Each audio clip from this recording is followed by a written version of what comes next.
If black life really matters, I think it shouldn't just matter in the United States of America. It should extend to the central Mediterranean Sea.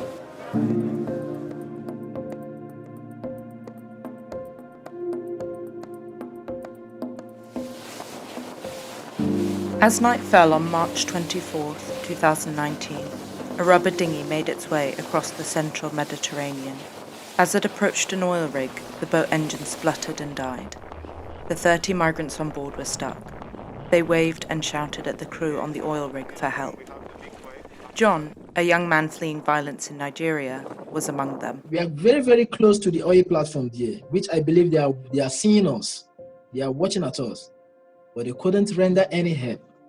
We spent 5 days in the Mediterranean Sea there, on a rubber boat without no help, 5 good days over there. John had been on the run for 2 years after his sister was raped and a friend stabbed the perpetrator. When he started receiving death threats from the man's family, he was forced to flee Nigeria. I opened up to a friend of mine that resides in Kano State. So I told him, this is the situation on ground. My life is at risk. These people wanted to kill me, and I don't have any place to go. He has a cousin brother living in Libya.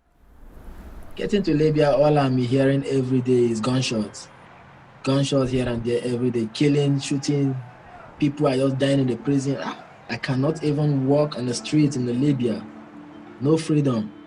Everybody were just living like a slave. I started hearing that people are crossing over through the Mediterranean Sea to Europe. They say there's a better life in Europe, there's a better life in Europe, there's a better life in Europe. I thought about the risks. Look at the risks I passed through in Sahara Desert, but this one is a sea. We left Libya, we drive on the rubber boats.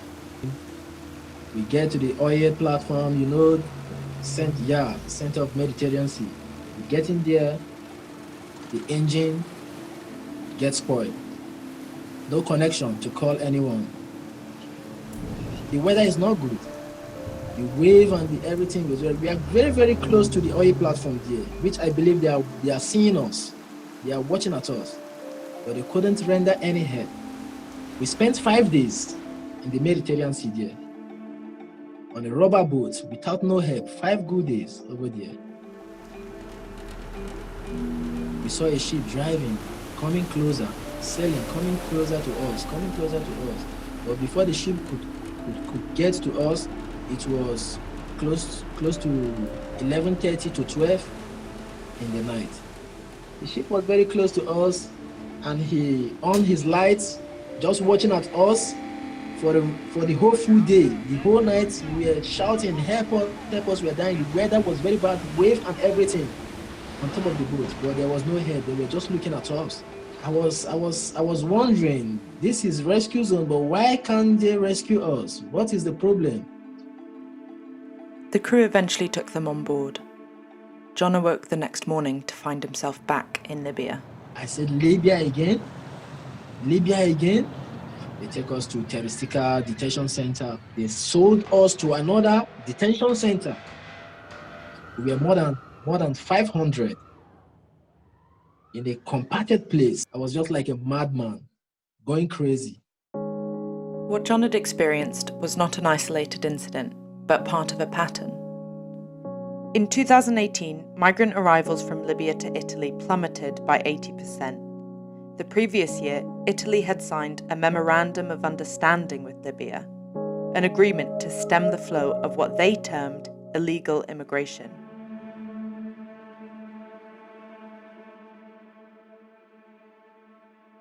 After 2017, they began training and equipping the Libyan Coast Guard, former militia groups and smugglers who intercept the boats and send migrants back to Libya. But Italy and the EU's efforts to keep migrants from their shores don't stop there. NGO rescue workers have been subjected to harassment by EU actors. Hannah Wallace-Bowman, Field Communications Manager for the NGO Médecins Sans Frontières, has been aboard the blocked Sea Watch 4 for over 50 days. off the coast of Palermo. This is a continuing trend whereby Italian authorities leverage these otherwise legitimate maritime procedures in order to prevent NGOs from being able to do the work of saving lives at sea. We were only there because we were trying to do the work that states are failing to do, and then to be penalized on these completely petty and bureaucratic details. I mean, one of the accusations is that we are systematically rescuing. I urge you not to hand back the person to the so-called Libyan Coast Guard.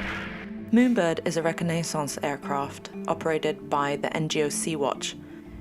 It was grounded in early September by the Italian authorities for spending too much time at sea. The bigger impact that we have with Moonbird is not really supporting search and rescue activities, more like showing what Malta is doing and showing what Frontex is doing and also showing what the entire government is doing. When we lose Moonbird, we cannot support any vessel in the vicinity, we cannot support anymore our own vessel, and we also don't see what's going on in the Central Mediterranean Sea.